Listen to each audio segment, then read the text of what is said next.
Hello friends, today I am going to read Opinion, a death that spotlights irrigation problems by Lisa Mariam Warke, Senior Specialist Socioeconomics and International Rice Research Institute.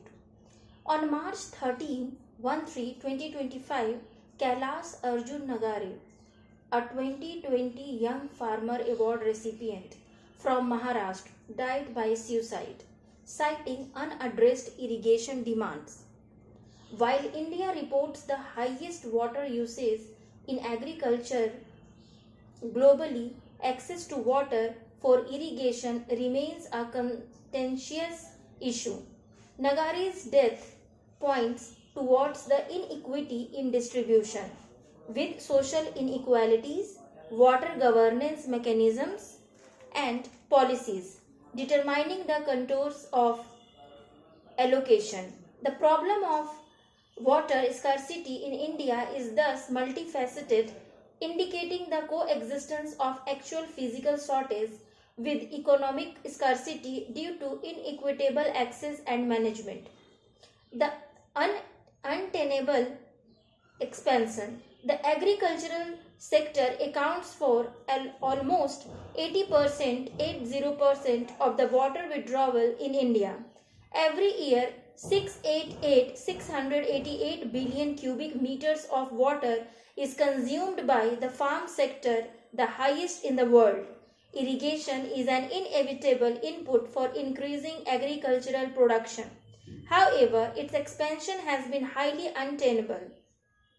The majority of the area under water guzzling crops such as rice, wheat, and sugarcane is currently in the water scarce northwest and subtropical belts of the country. According to a study published in Nature Water 2024, India alone accounted for 36% of global unsustainable irrigation expansion that happened between 2000 and 2015, with environmental and socio-economic implications. Even as irrigation has been proven to drive economic prosperity, various studies have reported that uneven progress has reinforced existing inequalities between and within states. Considering that groundwater is the dominant water source for irrigation in India, property rights, energy pricing policy, and the existence of well-functioning water markets have remained critical in determining water access to farms.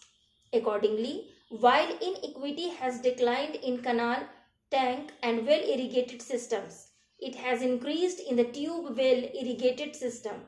Marginalized groups, especially women, are also disproportionately affected by increasing deprivation and decline of water tables, with climate change intensifying disparities. The environmental and financial consequences of aggressive groundwater extraction have also been profound.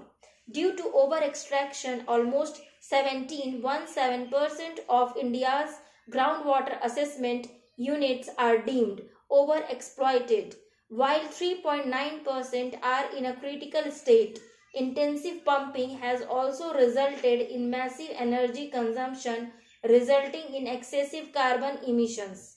As per the latest data, 45.3 to 62.3 MMT of annual carbon emissions is attributed to groundwater irrigation, which constitutes 8 to 11% of India's total carbon emissions. The operating efficiency and water use efficiency has also remained suboptimal in Indian agriculture. While irrigation systems in India report an operating efficiency of 38%, in developed countries it is 55%.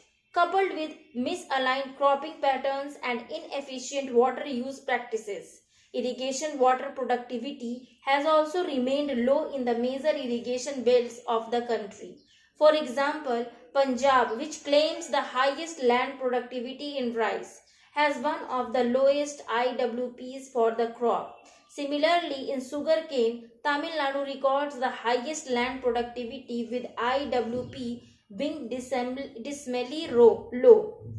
Besides water wastage, the adoption of non-optimal water management practices have been causing other negative externalities such as high greenhouse gas emissions as well. For example, with continuous flooding of rice as the major water management practice, paddy rice is the biggest contributor to global cropland emissions. Considering the overexploitation of groundwater resources impeding water scarcity and environmental externalities. Further attempts to improve the irrigation system of the country should be built on efficient water saving technologies, improved irrigation efficiency, and alternative sources of irrigation.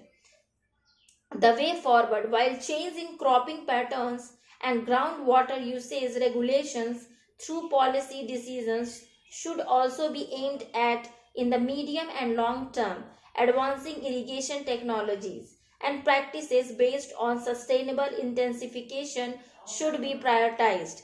Better irrigation efficiency may be aimed through the improvement of conveyance and application efficiency of irrigation systems. In geographies where water withdrawals and greenhouse emissions have been highest, alternative water management technologies such as alternate wetting and drying, which can result in significant water saving and reduced emissions, may be popularized. Similarly, micro irrigation systems such as drip irrigation with minimal application losses may be popularized in crops such as sugarcane. Promoting solar powered irrigation and or bundling solar pumps with micro irrigation systems is another promising option. However, with the marginal cost of pumping being zero, this should not result in increased groundwater depletion and should be regulated through initiatives such as assured grid connection, offering economic incentives for efficient utilization. Rainwater harvesting structures and tailwater storage pits may be popularized as supplementary irrigation sources. Since traditional supply based mechanisms do not necessarily promote equitable distribution of irrigation water, initiating demand driven allocation systems run by participatory irrigation management structures should be widely promoted. Thank you for listening.